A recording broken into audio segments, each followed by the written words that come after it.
Welcome to the deep dive. Today, we're going to be taking a deep dive into the world of fiat currency. The system that kind of runs the whole global economy. Exactly. And you've sent us just a really fascinating mix of articles and research. Yeah, some looking back at history, Yeah, some sounding the alarm about what the future might hold. right. Our mission to help you cut through all that and understand what it all means for you. It's a complex topic, no doubt, Yeah. but understanding how fiat currency works, Yeah. where it came from, and what its weaknesses might be Right. is absolutely essential in today's world. Okay, so let's unpack this. Okay. The starting point seems to be this thing called the Bretton Woods system. It sounds super official. It was a huge deal. It Yeah. was an agreement signed in 1944, Okay. right after World War II. Right. The world was in shambles, Yeah. economically, and countries wanted to create a system that would bring stability, Yeah. boost international trade, Mm-hmm. and hopefully prevent another devastating depression. So like a reset button for the global economy? Yeah. Okay. And the U.S., having emerged from the war in a really strong position, Right. their economy was booming. They held a big chunk of the world's gold. Uh-huh. Well, they became the anchor of this new system. Okay. The U.S. dollar was chosen as the world's reserve currency, Right. pegged to gold at $35 per ounce. Oh, wow. Other countries could then peg their currencies to the dollar, Okay. creating a stable exchange rate system. So that's why people talk about the dollar being as good as gold back then. Precisely. Yeah. That gold backing gave people confidence. Right. The Bretton Woods system worked surprisingly well for a while. Uh-huh. We saw incredible economic growth. Yeah. Global trade expanded rapidly. Yeah. And countries were able to rebuild after the devastation of the war. Right. Some economists even look back at it with a bit of nostalgia. I bet. Yeah. But it couldn't last forever, right? No. One of the sources mentions August 15th, 1971 as a turning point. What happened on that specific date? August 15th, 1971 is the day President Nixon took the U.S. dollar off the gold standard. Wow. A monumental decision. That sounds like a seismic shift. It was. What were the global repercussions of the U.S. facing economic challenges at that time? Well, by the late 1960s, the U.S. was grappling with some serious economic pressures. Right. The Vietnam War and the Great Society programs. Okay. These were huge, expensive undertakings. Yeah. Put a strain on the budget. Right. This led to increased government spending Okay. and ultimately raised concerns about those gold reserves we talked about. Yeah. Remember, every dollar in circulation was supposed to be backed by a corresponding amount of gold. So as the U.S. spent more COTS, their gold reserves dwindled and other countries started getting nervous. Exactly. It was like a bank run, but on a global scale. Wow. Countries worried that the U.S. might not have enough gold to back all the dollars they held. Yeah. They started demanding their gold back, Right. exchanging their dollars for the physical metal. Oh. Nixon's decision to sever the link between the dollar and gold was a drastic attempt to stop that drain. And that's how we entered this whole fiat currency world. That's right. Okay. When a currency is no longer backed by a tangible asset like gold, it becomes what's known as fiat currency. Right. Its value is based on government decree. They say it's legal tender, Right. and people are expected to accept it. Got it. It's essentially a promise Yeah. backed by the perceived strength of that government and its economy. So instead of a dollar being a claim on a certain amount of gold, it's a claim on what exactly? Think of it as a claim on the future productivity of that country. Hmm. The idea is that if the economy's doing well, Right. that fiat currency will hold its value. Okay. But, and this is where things get tricky, Yeah. if people lose faith in the government or the economy falters, Right. the value of that fiat currency can plummet. Some of the sources we're looking at go even further. They call the whole fiat system a global Ponzi scheme, which sounds pretty alarming. It's a provocative claim, but there's a logic to it. Okay. Think about how the U.S. government operates. Right. It borrows money into existence Okay. via the Federal Reserve and Treasury bonds. This new debt is used to pay for all sorts of things, Yeah. including paying off older debts. Right. The cycle continues, Right. with new debt constantly being created to service the old debt. Sounds like kicking the can down the road, Yeah, but on a massive scale. that's the analogy. And like any Ponzi scheme, the concern is that it eventually becomes unsustainable. Right. You run out of road. You run out of road. Yeah. The real kicker is that foreign countries, by investing in U.S. debt, Right. treasury bonds, and so on, Uh-huh. are actually fueling this system. But how does all this high-level financial maneuvering trickle down to everyday life? Yeah. How does it affect people like you and me? It affects us in very real ways, Right. starting with inflation. Yeah. Inflation is a decrease in the purchasing power of money. It means that over time, the same amount of money buys you less and less. You know, one of the sources had a really stark example. Back in the day, you could buy a gallon of gas for 31 cents. Right. Now we're looking at $5 a gallon. It's a product illustration of inflation in action. It's crazy. It's not just gas, of course. Right. It's the price of groceries, Yeah. housing, healthcare. Everything seems to be getting more expensive. Yeah. What you could buy with $1 50 years ago pales in comparison to what it buys you today. The sources also talk about how family dynamics have shifted. It used to be that one income could support a family, but now two incomes are often necessary just to make ends meet. That's a direct consequence of inflation eroding the value of wages. Right. Families are working harder, putting in more hours, Yeah. but they're struggling to maintain the same standard of living their parents or grandparents enjoyed. Right. It's like a hidden tax that impacts everyone. And then there's this whole issue of how inflation is measured and reported. Yeah. The sources mentioned core inflation versus headline inflation. Mm-hmm. Is there some manipulation going on there? Well, it's certainly a point of contention. Okay. Headline inflation includes everything, even the things that fluctuate a lot in price, Right. like energy and food. Right. Core inflation strips those out, Okay. which can paint a rosier picture of the economy than what people are actually experiencing Yeah. at the grocery store or the gas pump. It makes you wonder if the metrics are being used to downplay the real impact of inflation on people's lives. It's a valid concern. Yeah. And it's not just a domestic issue. Right. Fiat currencies and inflation have global implications, Okay. especially when you look at how countries compete with each other in the global market. You're talking about currency devaluation, right? Yeah, Countries intentionally weakening their currencies to get an edge. exactly. Yeah. When a country devalues its currency, Right. it makes its exports cheaper, Uh-huh. which can boost sales on the international market. Okay. But there's a flip side. Several sources point to what's happened in American manufacturing. Yeah. Cities like Toledo and Akron, once thriving industrial centers, Right. have seen factories close and jobs disappear as companies move production overseas to countries with cheaper labor costs. It's a classic example of how this global competition plays out. Right. Devaluation can lead to a race to the bottom, Uh-huh. where countries try to undercut each other on price, Okay. often at the expense of their own workers and industries. Right. And it's not just manufacturing service jobs are increasingly being outsourced too. Wow. It's something to think about. Has your community been impacted by these trends? Yeah. Have you seen factories close or jobs disappear as companies seek cheaper labor elsewhere? It's definitely happening all over the country. Yeah. And all this talk about currency manipulation and economic instability makes me think about the 2008 financial crisis. That was a wake-up call, wasn't it? Absolutely. Yeah. The 2008 crisis exposed serious flaws in the global financial system. Right. It showed how interconnected everything is Yeah. and how fragile this house of cards built on fiat currencies can be. But wasn't the response to the crisis just more of the same? Bailout stimulus packages? Right. Essentially printing more money to paper over the cracks? You're right. Yeah. Instead of addressing the underlying issues, Right. the response was largely focused on propping up the existing system. Yeah. Some argue that this just delayed the inevitable, Right. kicking the can even further down the road Uh-huh. and potentially making the eventual reckoning even worse. It's almost like we're in this constant cycle of crisis and reaction, Yeah. but we're not actually fixing the root of the problem. Mm-hmm.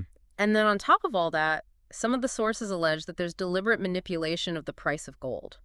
Yeah. Sounds a bit like a conspiracy theory. It can seem that way, but there's some evidence to consider. Some people believe that central banks are actively working to keep the price of gold down. Okay. Why? Yeah. Because gold is seen as a direct competitor to fiat currencies. Interesting. When the price of gold rises, it signals a lack of confidence in the fiat system. Right. People are hedging their bets, Mhm. seeking a safe haven. One quote from the sources really stuck with me. Gold is money, and national currencies are just money substitutes. It's a powerful statement that highlights the fundamental difference. Yeah. Gold has a long history as a store of value. Right. It's Mhm. tangible. Yeah. It's finite. Uh-huh. It can't just be printed on demand like fiat currencies can. Right. When economic uncertainty rises, People naturally gravitate towards gold as a safe haven asset. So the theory is that by suppressing the price of gold, Mm-hmm. central banks are trying to maintain confidence in fiat currencies. That's the idea. Wow. It's all about preserving the status quo, Uh-huh. even if it means resorting to questionable tactics. One of the sources mentions the Bank of England selling off a huge chunk of its gold reserves at a suspiciously low price. Oh, wow. And then there's that quote from Alan Greenspan, Yeah. the former Federal Reserve chairman, Right. where he admits to influencing gold prices. Alan Greenspan actually said that. He did. What evidence is there to support the claim that central banks are manipulating the gold market? The mechanics are complex, Okay. but it revolves around a system called gold lending. Right. Essentially, bullion banks borrow gold and sell it on the open market, Okay. creating an artificial supply that could push prices down. Wow. And central banks, by lending out their gold reserves or even selling them outright, Right. can further contribute to this price suppression. It's a controversial topic, Yeah. but the evidence suggests that it's happening. So we've got this system built on fiat currencies. Right. Inflation eating away at our purchasing power. Mm-hmm. Countries manipulating their currencies to compete. And now we're being told that the price of gold, this historical safe haven asset, is being artificially suppressed. Right. It's a lot to process. It is, and it raises a fundamental question for you, the listener. Yeah. In this environment, what do you trust more? Right. Fiat currencies, with their inherent instability and potential for manipulation, Right. or gold, with its thousands of years of history as a store of value? It's a big question. It's a question worth pondering as we dig deeper into this topic. Definitely a lot to think about there. Absolutely. All right. It really makes you think, doesn't it? The stability of gold versus the potential for manipulation in the fiat currency system. I'm curious, haven't some fiat currencies remained stable for extended periods? It's true. Some fiat currencies have enjoyed relative stability for a while, Okay. especially when backed by strong economies and sound monetary policies. Right. However, the sources we're exploring suggest that this stability might be more fragile than it appears. They point to a historical pattern Okay. of fiat currencies eventually succumbing to various pressures, Okay. like inflation, debt accumulation, or loss of confidence. One phrase that really struck me from the sources was the fiat currency graveyard. Yeah, That paints a rather grim picture. it does, doesn't it? Yeah. History is full of examples of fiat currencies collapsing. Right? The Roman denarius, the Weimar republics marked the Zimbabwean dollar. Right. These are just a few examples. Wow. The argument is that it's not a matter of if, but when a fiat currency will fail. And the sources suggest we might be approaching a breaking point for the current system. If that happens, what could the fallout look like? It's hard to fathom a world without the U.S. dollar as the dominant global currency. It would be a seismic event. Yeah. With the potential for a global financial crisis, unlike anything we've seen before. Right. The sources warn of hyperinflation, economic collapse, social unrest, a cascade of negative consequences that could reshape the global order. It sounds pretty bleak. But in the midst of chaos, there are often those who see opportunity. That's true. Do any of the sources offer a more optimistic outlook? Yes. Some sources see the potential for a positive transformation, Okay. emerging from the ashes of a failing system. Okay. They believe that a collapse of the current fiat system could pave the way for a new, more equitable and stable system Okay. built on sound money principles. So a phoenix rising from the ashes. Exactly. What would that new system look like? It's a question with many possible answers. Right. Some advocate for a return to a gold-backed system, while others explore alternative models like decentralized digital currencies or community-based currencies. Okay. The key theme is a shift away from centralized control, Right. from power concentrated in the hands of central banks and governments. A return to a gold-backed system sounds like a pretty radical change. It would be. Is that even feasible in today's world? It's certainly a complex proposition, Right. with logistical and political hurdles to overcome. Remember, those who benefit from the current system wield immense power and influence. Of course. There would be strong resistance to such a fundamental shift. It raises another question. If gold is such a threat to the powers that be, why not just outlaw it? Why go through all the trouble of suppressing the price? It's a good question. One possible explanation is that gold is so deeply ingrained in human history and psychology. Right. For millennia, It has represented wealth stability, a hedge against uncertainty. Right. It's almost primal, isn't it? Yeah. That desire for something tangible, something you can hold in your hand and know that it has inherent value. Absolutely. It's a tangible representation of security. Right. Something people have instinctively understood for centuries. Exactly. You can't just erase thousands of years of human experience with the stroke of a pen. Right. And besides outright banning, gold would likely backfire. It would confirm people's suspicions that the system is rigged, Right. further eroding trust in fiat currencies. So they're caught in a bind. They can't let gold rise too high, but they can't afford to ban it either. It's a balancing act that might be getting harder to maintain. That's the sense you get from these sources. The cracks are widening, and the demand for alternatives to fiat currencies is growing. The sources mention central banks, particularly in Asia, quietly accumulating massive amounts of gold. Interesting. It's almost like they're preparing for something. A shift in the global power balance, a move away from the US dollar as the reserve currency. It's certainly a development worth watching. Definitely. But if that were to happen, where would that leave the average person? That's the million-dollar question. Nobody can predict the future with certainty, but the sources you've provided are a call to action. They urge you to educate yourself about money, to question the assumptions you've been taught, and to take steps to protect yourself from potential financial upheaval. Knowledge is power, right? Exactly. Especially in times of uncertainty, knowledge is your best defense against manipulation and potential loss. So what are some concrete steps people can take to prepare for this potential financial paradigm shift? Right. The sources talk about diversification, not putting all your eggs in one basket, especially if that basket is fiat currency. Right. They seem to be pointing towards gold and silver as potential safe havens. Gold and silver certainly have a long history as stores of value, Right. but diversification goes beyond precious metals. Okay. The sources also highlight real estate commodities, even cryptocurrencies, as potential hedges against fiat currency instability. Okay. The key is to find assets with intrinsic value that are less susceptible to the whims of central banks and government policies. So the message is clear. Don't wait for the system to collapse around you. Take control of your financial destiny and prepare for potential turbulence ahead. Precisely, be proactive, not reactive. Yeah. This isn't about panicking. It's about empowering yourself with knowledge and taking steps to safeguard your financial well-being. So much of what we've talked about today can feel overwhelming, but the sources aren't just presenting a doom and gloom scenario, are they? Not at all. There's a sense of hope woven through these sources, a belief that we have the power to create a better system. Okay. They challenge us to think beyond the limitations of the current fiat currency paradigm and imagine a future where money is a tool for empowerment, not control. A future where individuals and communities have more control over their financial destinies, where money is a force for good, not a source of instability and exploitation. It's an inspiring vision, and it seems like there are already innovative ideas emerging. That's what makes this such an exciting time.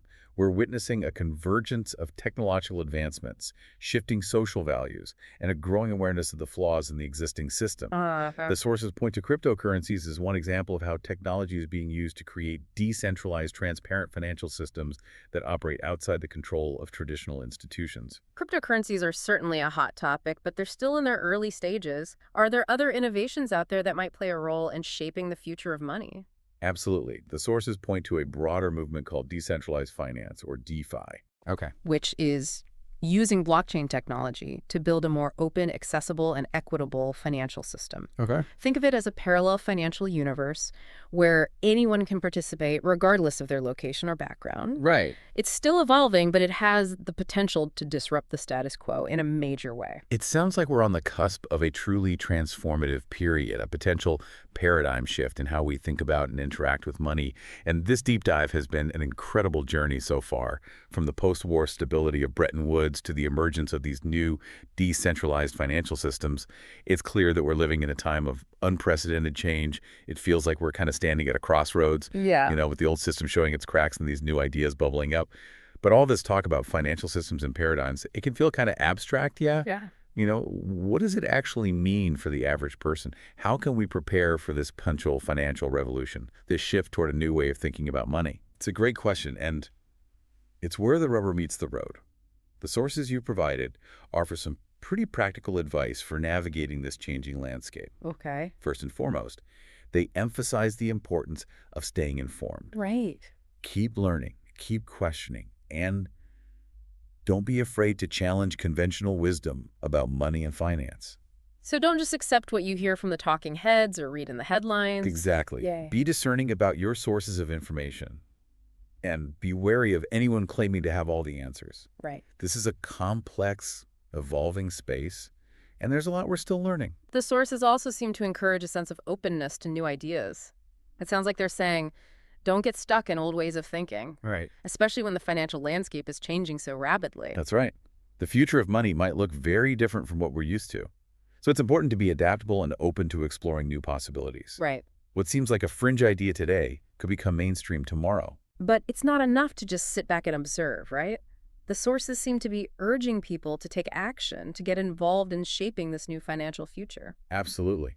Sure. Whether it's investing in alternative assets, supporting innovative companies working in the DeFi space, or simply having conversations with friends and family about these issues, Right. every action, no matter how small, can contribute to a more equitable and resilient financial system. It's about reclaiming our financial sovereignty in a way, not being passive participants in a system designed by others, but actively shaping a system that serves our needs and values. That's a great way to put it. The future of money isn't predetermined.